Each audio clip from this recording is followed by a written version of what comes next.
E eu gostaria, meus irmãos, de convidar você nesse momento a orar comigo ao Senhor. Senhor nosso Deus, nosso amado Pai, bendito seja o nome do Senhor que não nos rejeita a oração e nem afasta de nós a sua graça. Senhor, santificado seja o teu santo nome.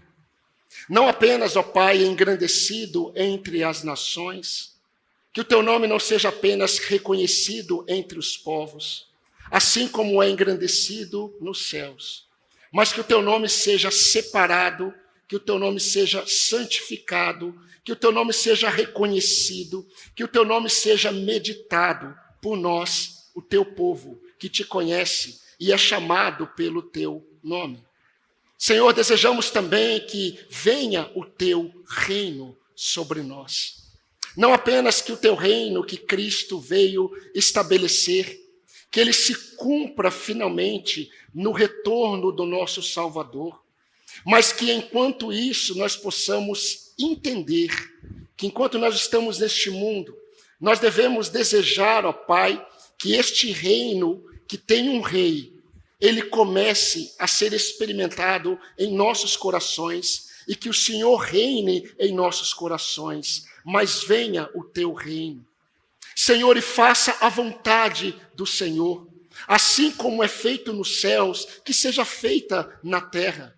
Que a vontade do Senhor, ó Pai, aquela que o Senhor já deixou claro para nós, que ela se cumpra em nossas vidas e que possamos descobrir aquilo que o Senhor já revelou a nós, que possamos entender aquilo que já está exposto na palavra do Senhor e nós possamos buscar a boa vontade do Senhor, porque ela, ó Deus, é para nós aquilo que precisamos para vivermos neste mundo, de forma a exaltarmos o nome do Senhor.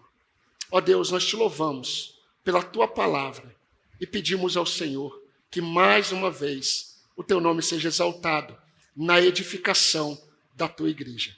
Pedimos essas bênçãos no nome de Cristo, o nosso Senhor, o nosso Rei, o nosso Salvador. Amém, Senhor. Amém. Querido, convido você a abrir a sua Bíblia no Evangelho de Mateus, capítulo 6. Vamos dar continuidade à reflexão da conhecida oração do Pai Nosso. Mateus, capítulo 6, vamos ler dos versículos de 5 a 10. Peço que você me acompanhe na leitura.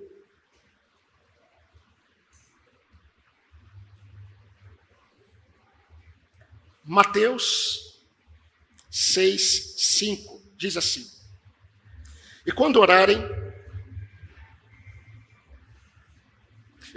não seja como os hipócritas, que gostam de orar em pé nas sinagogas e nos cantos das praças, para serem vistos pelos outros.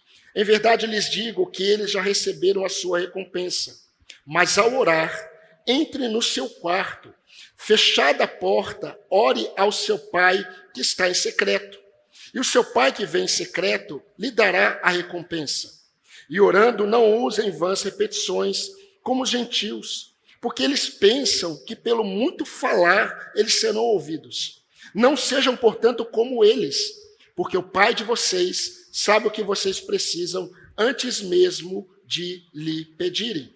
Portanto, orem assim: Pai nosso que estás nos céus, santificado seja o teu nome. Venha o teu reino, seja feita a tua vontade, assim na terra como no céu. O pão nosso de cada dia nos dá hoje, e perdoa-nos as nossas dívidas, assim como nós também perdoamos aos nossos devedores. E não nos deixes cair em tentação, mas livra-nos do mal, pois teu é o reino, o poder e a glória para sempre. Amém. Queridos, como nós vimos já domingo passado, Jesus, ele não está apenas falando, ensinando sobre a oração. Não podemos esquecer que Jesus, ele está em um contexto em que ele está propagando, ensinando, pregando o Sermão do Monte, aquele conhecido Sermão do Monte. E o Sermão do Monte, ele foi pronunciado por Jesus não para mostrar como as pessoas deveriam viver para fazer parte do reino de Deus. Não. O Sermão do Monte foi para mostrar exatamente a distinção entre aqueles que foram chamados para o reino daqueles que não fazem parte do reino. O Sermão do Monte foi pronunciado para identificar aqueles que são cidadãos do reino dos céus, aqueles que são pobres de espírito, aqueles que reconhecem a sua miséria em relação a Deus. Então nós estamos observando algo que está dentro deste grande sermão. Jesus, mais uma vez, ele está fazendo uma exposição da realidade dos cidadãos do reino com os outros em relação à oração. A oração sempre foi prática de todos os povos. Deus colocou no coração do homem a eternidade. Deus colocou no coração do homem a finitude. Deus colocou no coração do homem a limitação. Por isso que a grande dificuldade que nós temos ao lidarmos com a ansiedade é que Deus criou homens limitados para serem limitados. A ansiedade, ela vem quando homens limitados pensam que são deuses. Por isso sofrem. E quando Jesus ele está explicando para os seus discípulos, como nós vimos em Lucas capítulo 11, Jesus ele está respondendo a uma pergunta que foi feita por um discípulo. Porque eles começam, queridos, os discípulos de Jesus, eles abandonaram tudo. Eles começaram a seguir a Jesus. Alguns deles já seguiam João Batista. E João Batista havia ensinado os seus discípulos como eles deveriam orar a Deus. Todo líder, todo rabi, o fariseu, por exemplo, os saduceus, os escribas, eles ensinavam os seus discípulos a orarem a Deus. E um discípulo de Jesus, ele sabendo dessa realidade, ele está seguindo este que fala como alguém que tem autoridade. Eles estão seguindo alguém que eles entenderam que é o Messias. Eles estão seguindo alguém que eles entenderam que vale a pena deixar tudo para trás. E eles querem saber, não se eles precisam orar. Já existe o pressuposto que discípulo ora. Eles querem saber como. E Lucas registra isso no seu evangelho, Lucas capítulo 11, 1 e 2. Um discípulo, ele diz assim: Senhor, ensina-nos a orar, assim como João ensinou os seus discípulos. E Jesus, quando ele vai ensinar os seus discípulos a orar, Jesus ele já expõe, meus irmãos, algumas realidades das orações. E nós lemos isso a partir do versículo 5. Jesus diz, olha, quando vocês orarem, não orem como os fariseus, os religiosos. Não orem como aqueles que deveriam viver para a glória de Deus, mas eles buscam a glória para si mesmos. E eles oram para serem vistos pelos homens. Eles oram nas praças. Quando eles jejuam, eles fazem questão de mostrar que eles estão contritos. Porque eles acreditam que são mais espirituais que os outros. Vocês não. Quando vocês orarem, vocês vão entrar no quarto. E em secreto, vocês vão falar com o Pai de vocês que vem em secreto. Mas tem outra realidade que eu quero ensinar para vocês. Não orem como os gentios. Os gentios não conhecem a Deus. Eles quando oram, eles não oram, eles rezam. Eles falam. 1, 2, 3, 4, 5, 6. E eles acreditam que eles estão sendo ouvidos pelo muito repetir. Vocês não. Quando vocês orarem, vocês vão orar assim. E aí Jesus, ele não está ensinando uma outra reza. Jesus não está ensinando algo para se repetir.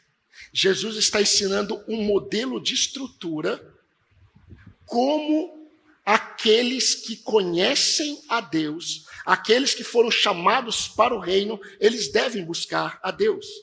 E vimos o início no domingo passado. Eu não vou repetir o sermão de domingo passado. Está gravado e você pode ouvir.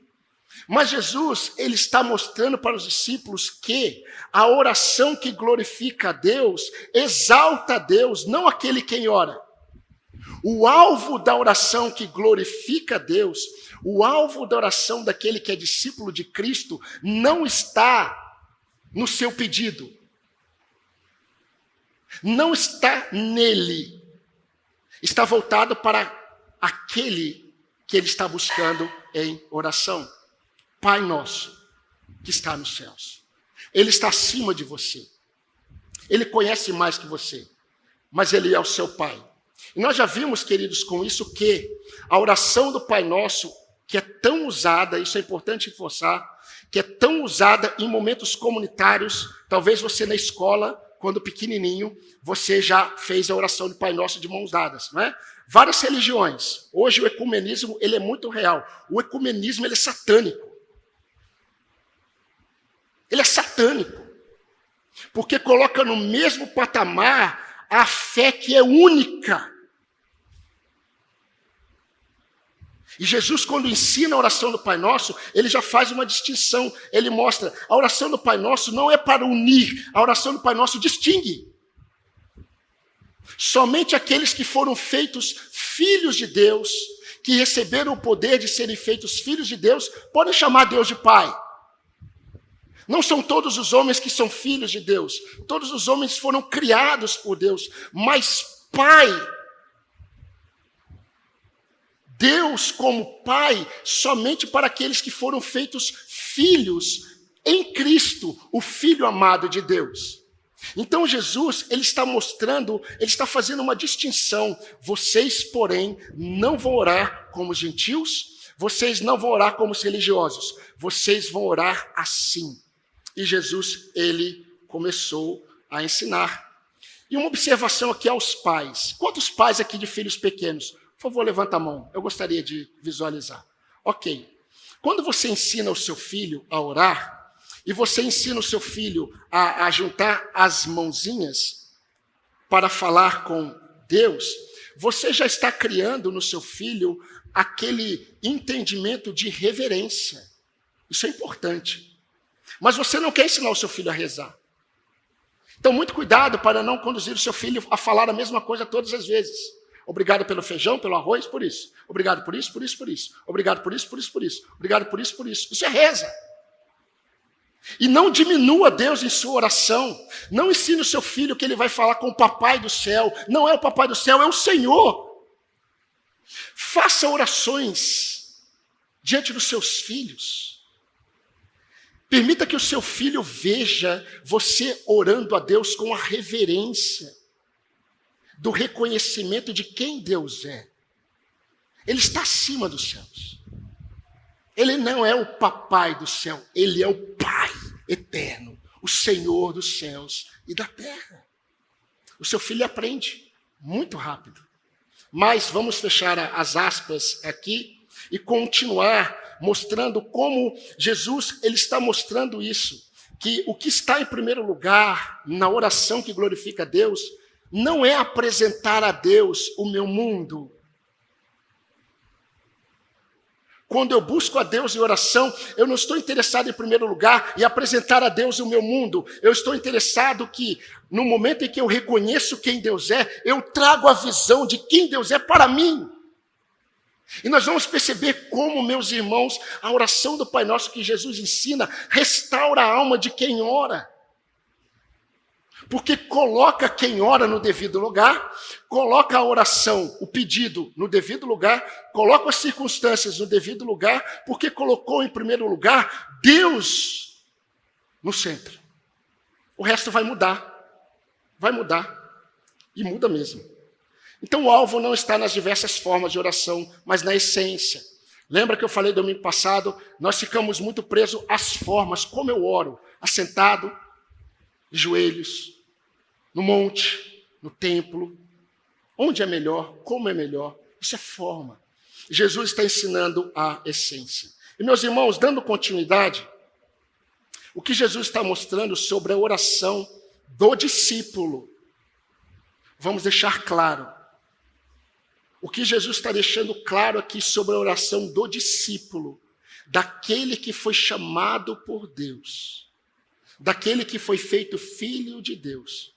Em primeiro lugar, a oração do discípulo expressa o desejo de que Deus permaneça na posição que pertence somente a Ele.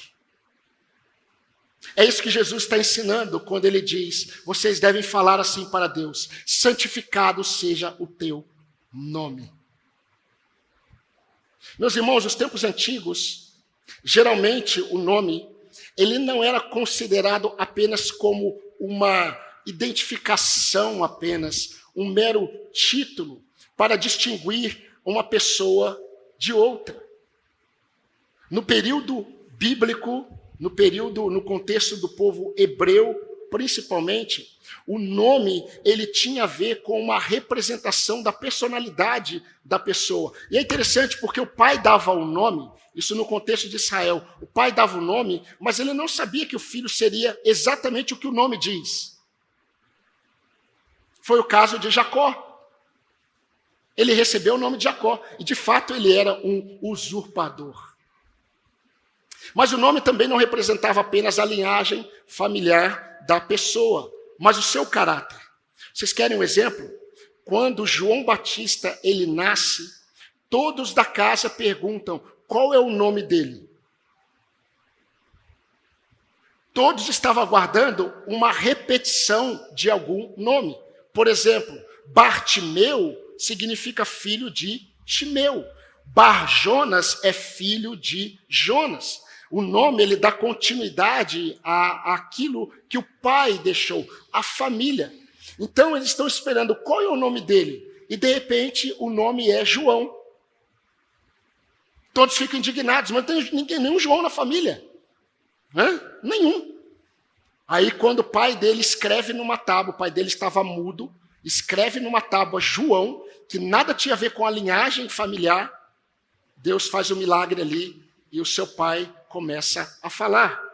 Mas normalmente, meus irmãos, também acontecia muito isso no contexto de Israel, quando uma pessoa ela experimentava algo que marcava a vida dela, normalmente o nome dela era mudado. Principalmente quando o que marcava a vida da pessoa era uma experiência com Deus. Nós temos exemplos bíblicos sobre isso. Deus mudou o nome de Abrão para Abraão. Deus mudou o nome de Sarai para Sara. Deus mudou o nome de Esaú para Edom. Nós vimos hoje pela manhã, Deus mudou o nome de Saulo para Paulo. Assim como Cristo mudou o nome de Cefas para Pedro. Isso era muito comum. E ao ensinar os seus discípulos que eles deveriam desejar e pedir na oração, Pai, santificado seja o teu nome. Jesus quer que os seus discípulos tragam à memória o nome de Deus. Mas o nome de Deus representa tudo o que Deus é.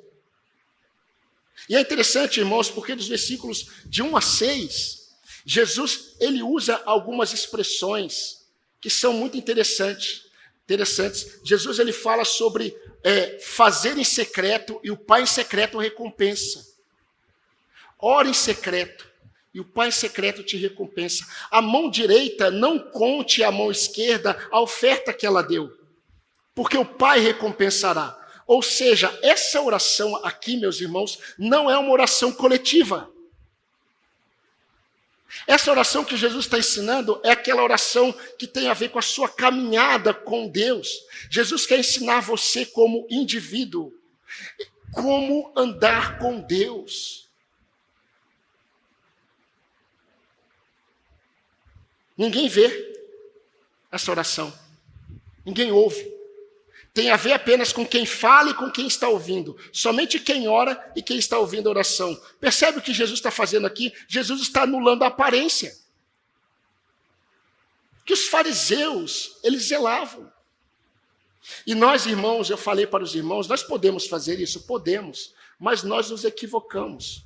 Nós definimos irmãos como irmãos de oração porque nós observamos a forma. Mas o que define um crente em sua maturidade na oração é o que ele está entendendo quando ele ora. A forma como ele vê o Senhor, a forma como ele vê as circunstâncias. Isso tem a ver com a forma como ele vê a si mesmo. Ele não está preocupado com o que os outros estão vendo e falando, ele está preocupado naquilo que Deus está vendo. O Filho de Deus, ele não apenas deseja que o nome de Deus, o nome do Pai seja reverenciado, Porque a palavra santificado é colocado de lado. Meus irmãos, Jesus não está ensinando que nós devemos desejar que o nome de Deus seja santo. Ele é. O significado da palavra santo é separado.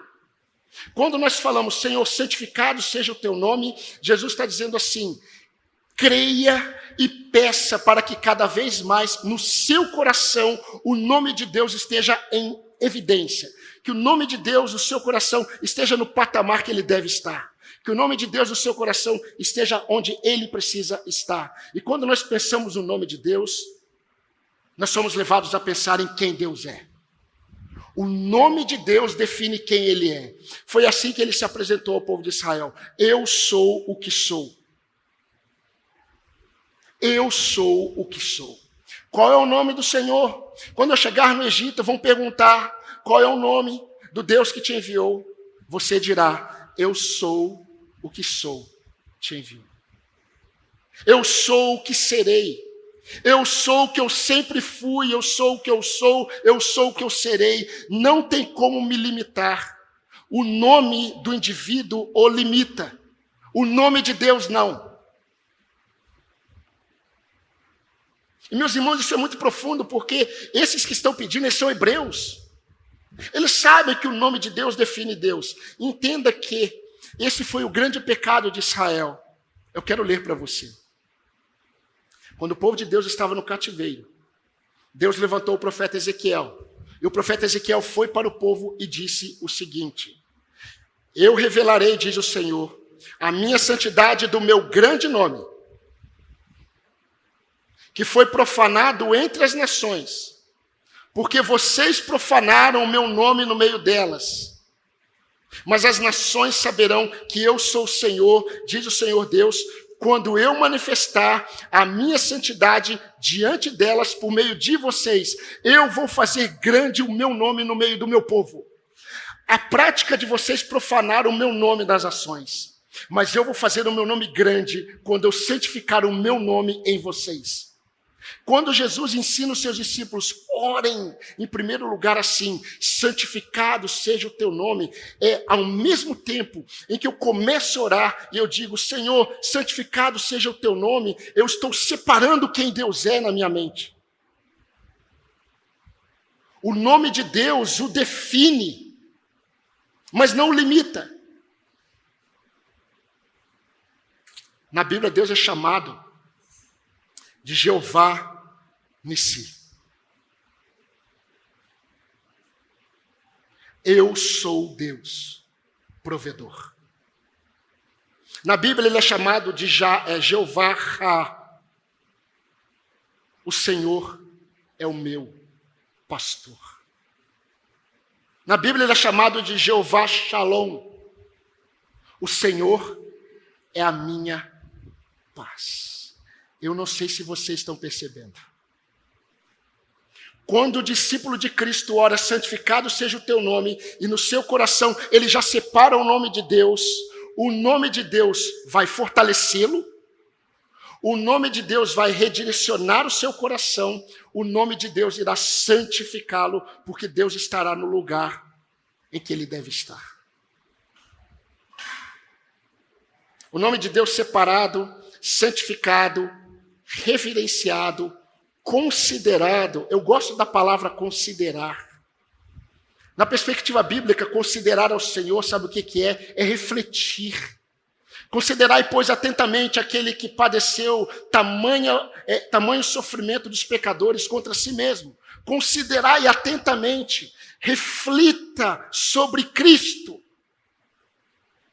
Eu falei para os irmãos que nós estamos sendo conduzidos neste mundo a não pensarmos.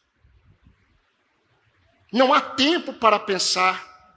E quando há tempo para pensar, nós vamos nos entreter no Instagram. Nós vamos nos entreter com outras coisas. Olha, nós sempre encontramos justificativas para fazermos o que nós estamos querendo fazer.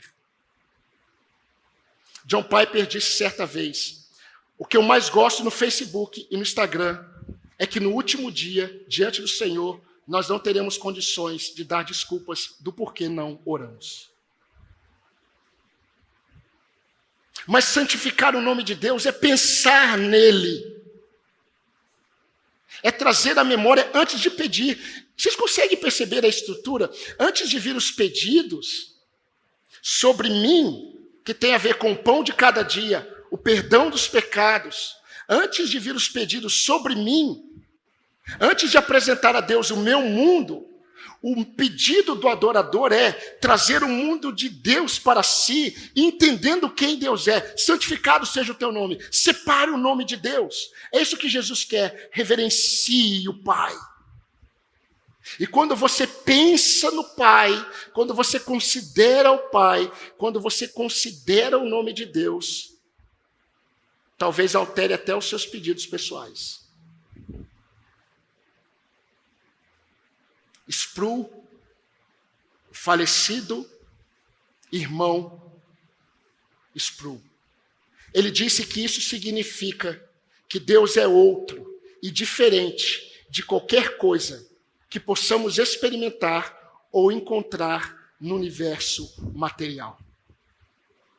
Ele é santo, santo, santo. E quando você ora ao Pai em secreto, você está orando a este que é todo separado. E qual é o pedido do adorador? Senhor, seja separado o teu nome. Onde? Diante dos homens? Sim, mas principalmente no meu coração. Seja reverenciado, seja separado, seja exaltado no meu coração o teu nome. O teu nome santo. O teu nome provedor, o teu nome que é justiça, que revela quem Deus é, o teu nome que é amor, o teu nome que é zelo, o teu nome que é a minha bandeira.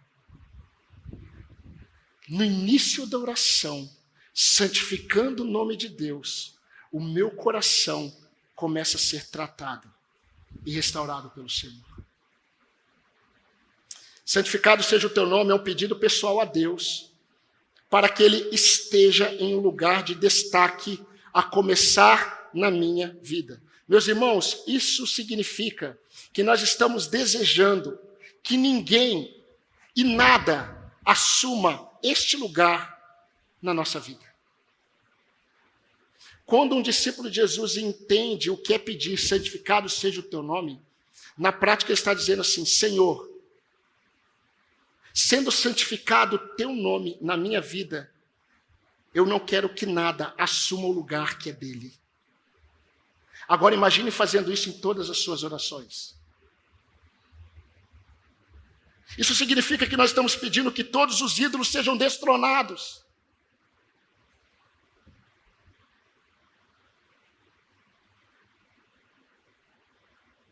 Você já percebeu que o seu amor por comida, talvez não seja amor por comida, mas a comida para você é um ídolo?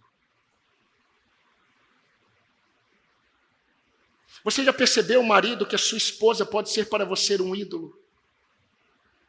Você peca contra Deus, mas nunca deixa de fazer o que ela quer. Você já percebeu, esposa, que talvez o seu marido seja para você um ídolo? Você destrona todos para que ele esteja.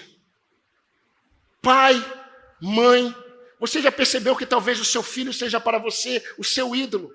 Você peca contra Deus, mesmo de forma consciente, porque você não quer remover o seu filho do lugar de honra que você colocou. E eu não estou falando em falta de amor. Eu estou falando exatamente do amor. Santificado seja o teu nome significa, Senhor, destrone os meus ídolos. Mas há um segundo pedido que Jesus ensina o discípulo a orar.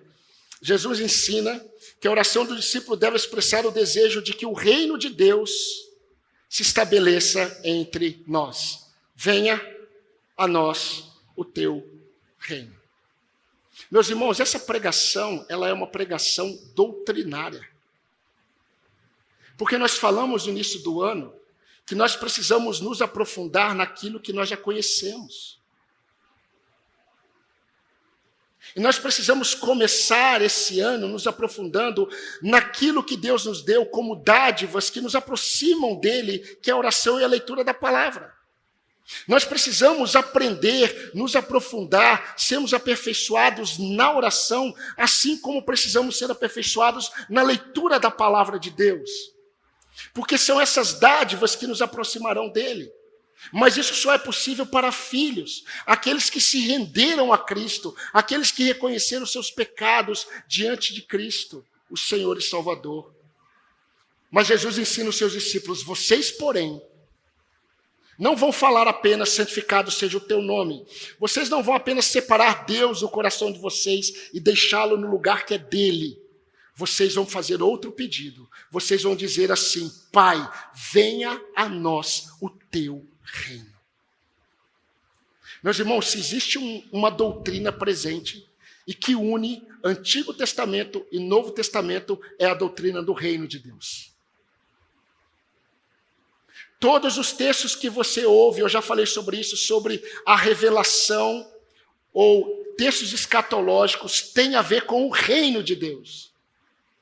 Quando Jesus veio para inaugurar o reino de Deus entre os homens. E é interessante como isso está presente. Deus, por meio da lei, por meio dos profetas, Deus preparou o seu povo para essa visão clara do reino. Quando Jesus Cristo vem, Jesus vem falando assim: eu venho inaugurar o reino. Quando Jesus envia os seus discípulos, Jesus disse assim: vocês devem ir. E vocês devem dizer o seguinte: é chegado o reino de Deus. É interessante porque questionaram Jesus sobre a expulsão de demônios. Jesus disse assim: se eu expulso os demônios pelo dedo de Deus, certamente o reino de Deus chegou entre vocês. Está lá em Lucas 11:20. Em outra ocasião, Jesus disse: a vós outros está próximo o reino de Deus. Vocês se lembram quando Jesus ele foi questionado por Pilatos? Antes da crucificação, Pilatos chegou para Jesus e disse assim: você é rei? Você é o rei dos judeus? Porque é isso que eu estou vendo. Estão falando que você é o rei dos judeus. Jesus respondeu: o meu reino não é deste mundo. Se o meu reino fosse deste mundo, os meus ministros, eles lutariam em meu favor, para que eu não fosse entregue aos judeus. Mas agora o meu reino não é daqui. Pilatos ele vai dizer: então tu és rei. Jesus fica quieto.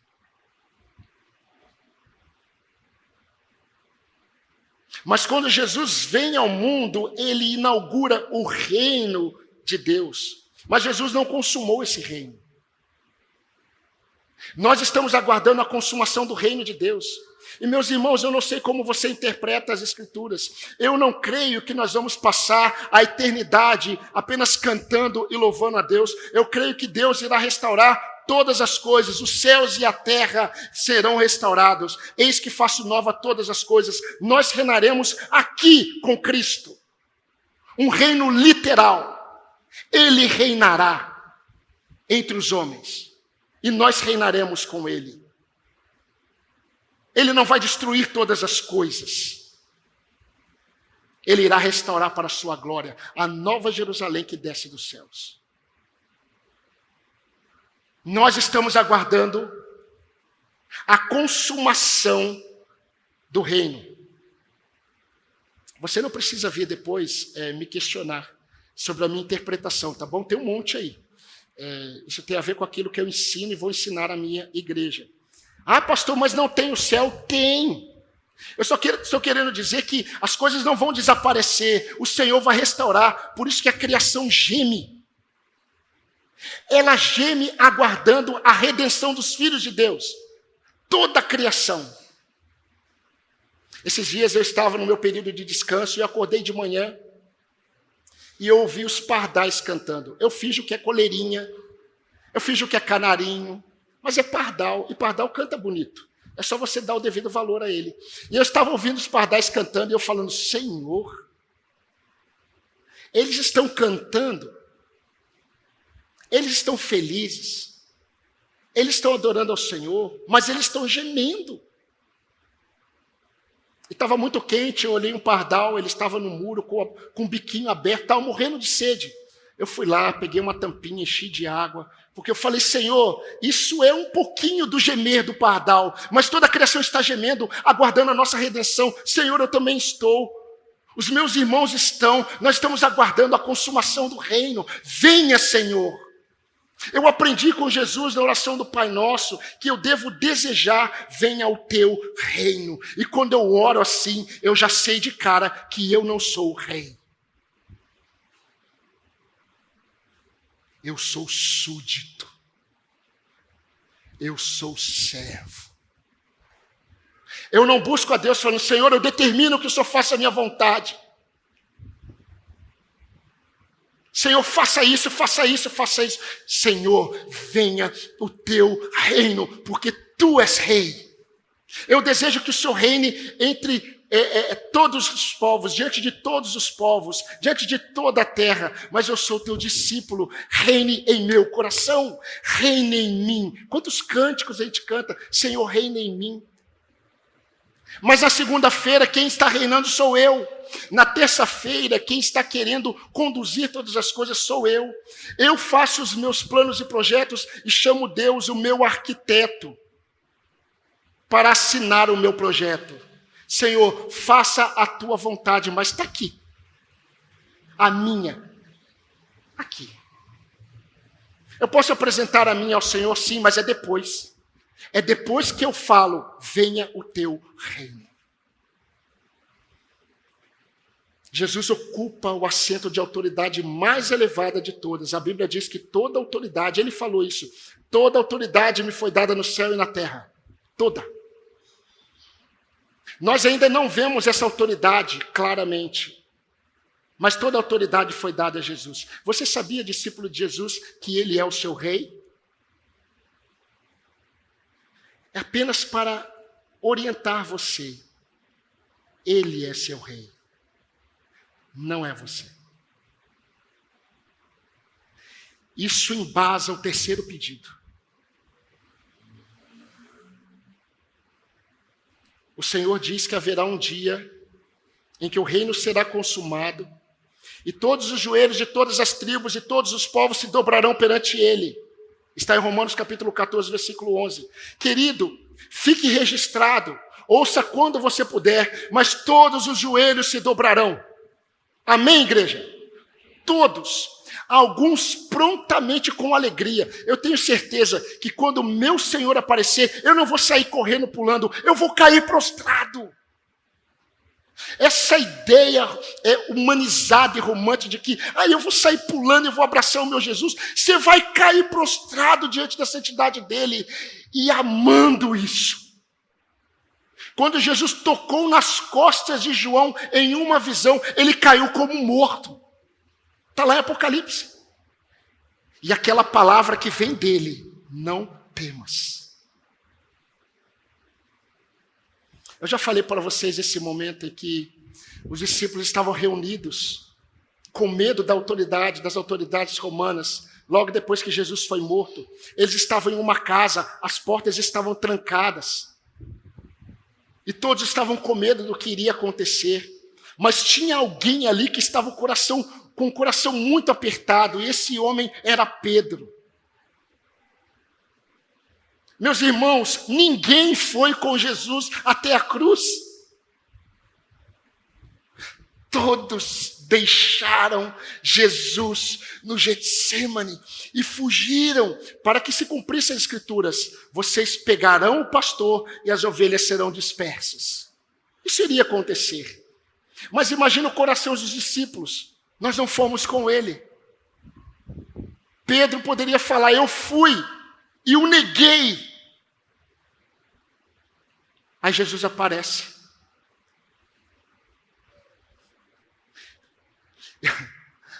Ainda há o pensamento que gabinete pastoral é lugar de bronca. Quando o pastor fala assim, vamos no gabinete? Não é. comunhão. Mesmo que tenha algumas coisas a serem tratadas, é comunhão. Pastor, ovelha, não é bronca. Eu creio que muitos discípulos, quando viram Jesus, a sensação é: deixa eu me desculpar. A primeira palavra que sai dos lábios do Senhor é: a paz esteja com vocês. Acalma o coração, calma. A paz esteja com vocês. E a palavra de Deus diz que todo joelho se dobrará. Alguns forçados, rangendo os dentes, eles vão sentir ódio, mas o joelho vai começar a se dobrar. Eles estão resistindo, mas o joelho vai se dobrar. E eles não querem falar, mas a boca vai abrir. Eles não querem pronunciar nada, porque eles odeiam o Filho de Deus. Mas eles vão gritar: Ele é o Senhor. E enquanto a igreja está berrando, Ele é o Senhor. Mas quando Jesus ensina os discípulos a orarem: venha o teu reino, o que Jesus está mostrando é: não apenas deseje que Ele venha. Não apenas desejo que o reino venha, mas entenda que Ele é o seu rei. Deve reinar em primeiro lugar no seu coração, discípulo que ora. Então, quando eu como discípulo oro, venha o teu reino, significa que eu reconheço que existe somente um rei, a começar em todos os aspectos da minha vida. Significa que eu estou pedindo todos os dias que todos os reinos deste mundo sejam submetidos ao reinado soberano de Cristo. Significa pedir todos os dias: Senhor, me ajude a servi-lo. Isso é antes dos pedidos pessoais. Vocês começam a entender como que nesse momento da oração, o nosso coração onde ele já está? Que petição maravilhosa para corações que amam a Deus, mas ainda ficam distraídos com as coisas deste mundo. Mas eu quero finalizar o terceiro pedido que Jesus ensina os seus discípulos a orarem. Em terceiro lugar, a oração deve expressar o desejo de que a vontade de Deus seja feita. Melhor, que a vontade de Deus prevaleça. Eu quero rapidamente explicar isso para os irmãos. Quando nós pensamos na vontade de Deus, nós conseguimos perceber na palavra de Deus que nós enxergamos isto acontecendo em três ambientes principais. Existe aquilo que é chamado na teologia sistemática de vontade soberana e eficaz de Deus. É aquela vontade que tem a ver com a soberania de Deus que ele determinou. Por exemplo, quando Deus criou os céus e a terra, ele disse: haja luz. Ele não pediu opinião a ninguém. Ele determinou que fosse assim. Quando Deus salva um pecador, Deus determina que ele seja salvo. E Deus diz para ele: haja luz, que ele veja. Assim como aconteceu com o cego de nascença. Veja, seja limpo, seja curado. É uma palavra que vem do Criador e tem a ver com a sua vontade soberana. Ninguém muda. Jesus não está ensinando os seus discípulos a orarem, pedindo que a vontade soberana de Deus seja feita, porque não precisa pedir, ela será feita. Aquilo que Deus determinou acontecerá. Significa que tudo quanto Deus desejar e determinar vai acontecer.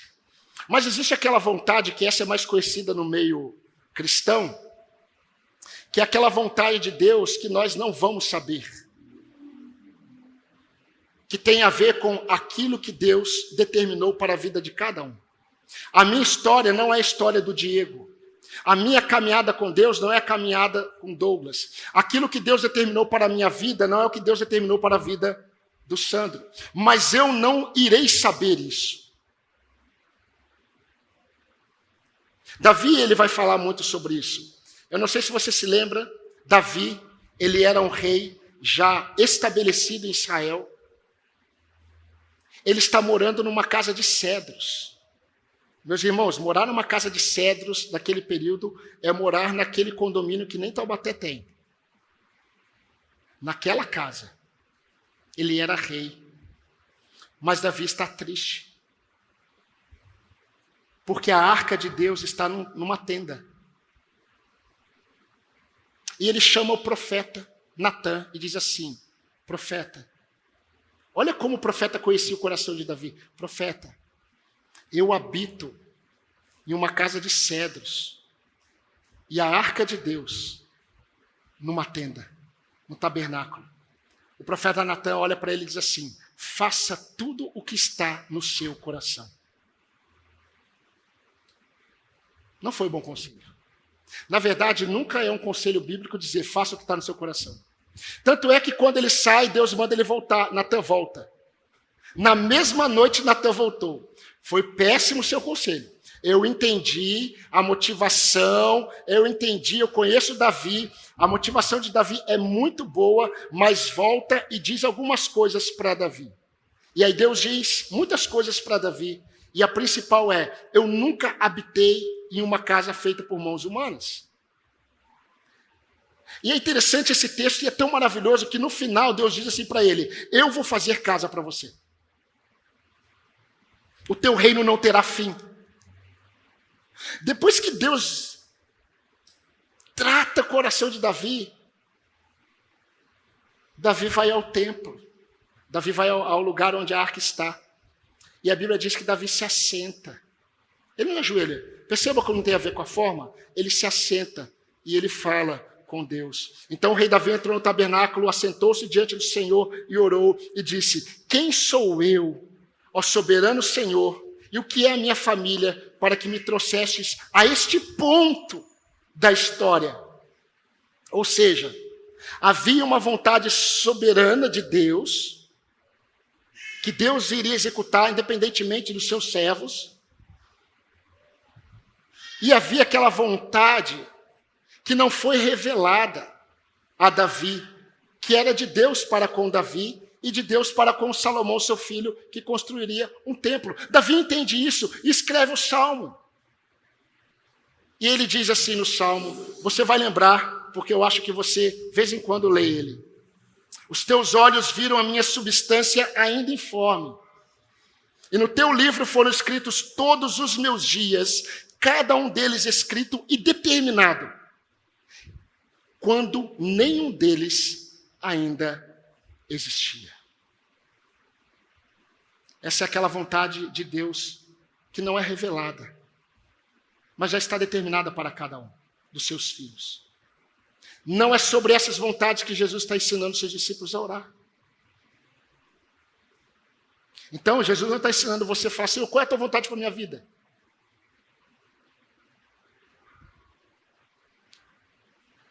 A terceira vontade, que é a que Jesus está ensinando, é aquela vontade revelada.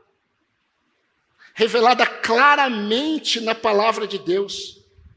Que é aquela vontade que tem a ver com a transformação da nossa vida à semelhança de Cristo. Que Paulo escreve aos Romanos: e não vivam conforme os padrões deste mundo, mas deixem que Deus os transforme pela renovação da vossa mente, para que vocês experimentem a boa, agradável e perfeita vontade de Deus. Isso tem a ver com uma caminhada de santidade diante de Deus. Paulo deixa mais claro aos Tessalonicenses quando diz: porque esta é a vontade de Deus, a vossa santificação. Então, quando Jesus ensina os seus discípulos a orarem, santificado seja o teu nome, venha o teu reino, seja feita a tua vontade. Eu sei que tem muitas traduções, mas a melhor interpretação, eu creio, é a da NVI, que diz assim: seja feita a tua vontade na terra, assim como é feita no céu. Nos céus todos te obedecem. A santidade na tua presença. Que essa vontade seja feita na terra. Essa vontade revelada, clara, que andemos em santidade, é aquela vontade, meus irmãos, que nós sabemos que Deus disse ao seu povo: sejam santos, porque eu sou santo. Eu estou terminando e vamos para as aplicações. Mas Jesus ensina que aqueles que desejam que o nome de Deus seja santificado, que desejam que o reino de Deus, ele venha, eles vão desejar que a vontade de Deus revelada seja feita na terra, a começar nos corações daqueles que oram e buscam a Deus. Significa pedir todos os dias que o Senhor nos ajude a ter apenas um alvo de busca: santidade a Deus. Onde estão os jovens? Sabe aquela oração? Senhor, o que o Senhor quer para a minha vida? Santidade.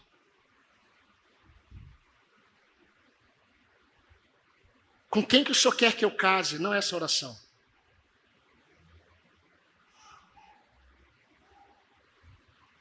Santidade ao Senhor. Maridos, santidade ao Senhor.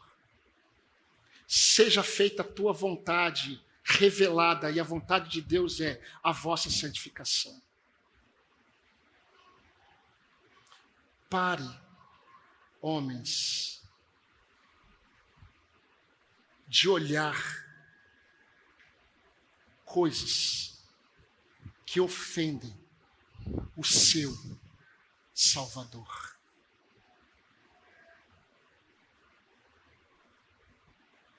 Você pode estar se apropriando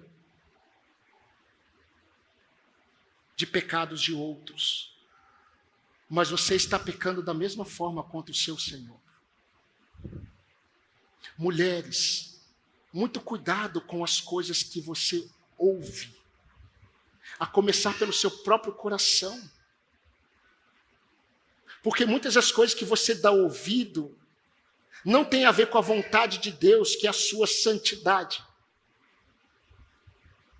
Então, todas as vezes que os discípulos de Jesus, eles oram, o que eles estão pedindo? Antes de fazer os pedidos pessoais de pão, perdão e proteção, antes disso, é colocar Deus onde Ele tem que estar. É pedir que Deus reine e, ao mesmo tempo, pedir: Senhor, faça a tua vontade na terra, assim como é feito nos céus. A começar no meu coração, me ajude a viver a cada dia em santidade ao Senhor. Proteja os seus ouvidos todos os dias. Proteja os seus olhos todos os dias. Cuide do seu corpo todos os dias. Aqueles que namoram, muito cuidado. Sabe por quê? Porque se você namora um cristão, o corpo dele pertence ao Senhor. Cuidado com o que você faz com o templo do Senhor. Eu não estou falando do seu corpo, eu estou falando do corpo do seu companheiro.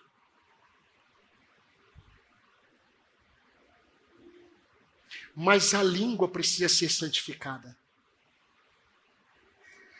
A Bíblia diz que tem um pecado que Deus odeia, que é aquele que difama, aquele que cria contenda entre os irmãos. Deus odeia. Santificado seja o teu nome na minha vida, venha o teu reino e faça a tua vontade, que eu ande em santidade, Senhor, purifique os meus lábios. E quando eu falo purificar a sua mente, é aquilo que você permite entrar na sua mente. Sabe por que muitos crentes ficam ansiosos? Porque o que ocupa a mente dele tem a ver com as suas preocupações, não tem a ver com a palavra de Deus. Nesse tempo que nos resta, e nos resta pouco, eu quero aplicar rapidamente algumas coisas. Charles Spurgeon, ele disse em um de seus sermões: a fé corrige a razão e aceita o veredito de Deus. A fé corrige a razão e aceita o veredito de Deus. O que ele está querendo dizer, meus irmãos, é que muitas vezes a nossa razão ela vai se deparar com a nossa fé.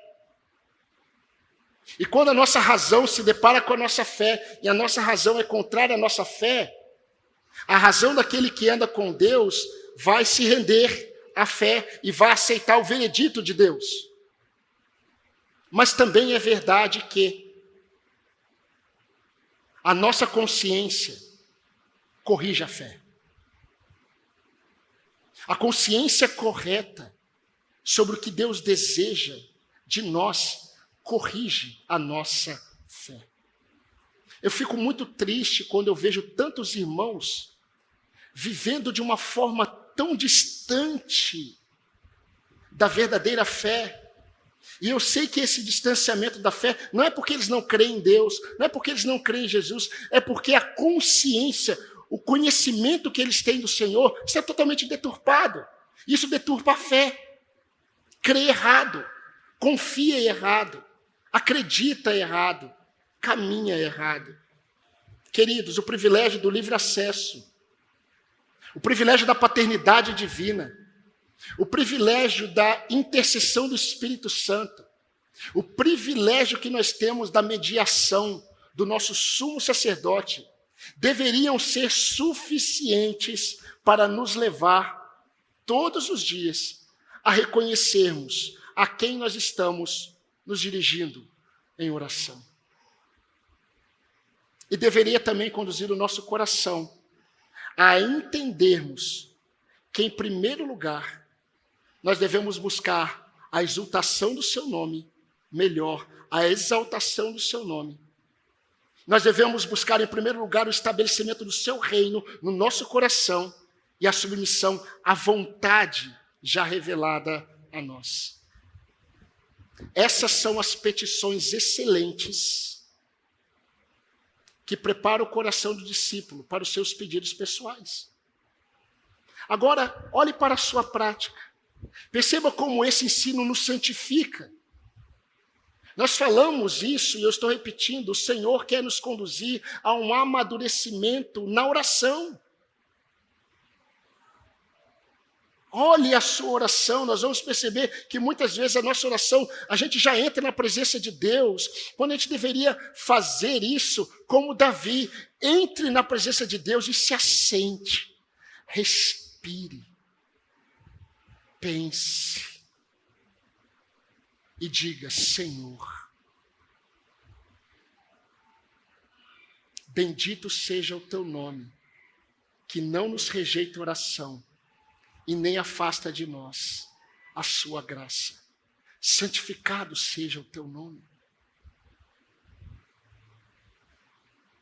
Venha o teu reino, reine na minha vida. E faça a tua vontade no meu coração.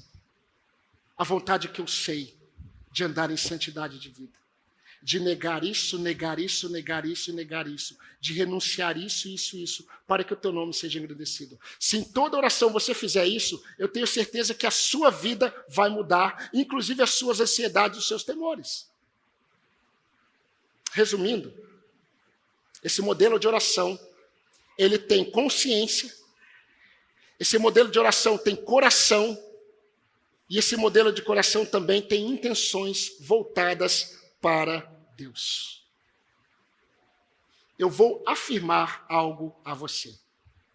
Comece a orar dessa forma, que não apenas o Senhor será mais engrandecido na sua vida, mas você vai perceber como o Senhor, Ele vai santificar você, como Ele vai fortalecer o seu coração, como vai aumentar a sua comunhão com Ele. Esse modelo de Jesus santifica a nossa vida. Isso vai aproximar você do seu Deus, que é o seu Pai eterno. Amém, irmãos? Se o Senhor permitir, sem ser domingo que vem, no próximo domingo, nós vamos entrar nos outros pedidos que têm a ver com as nossas necessidades.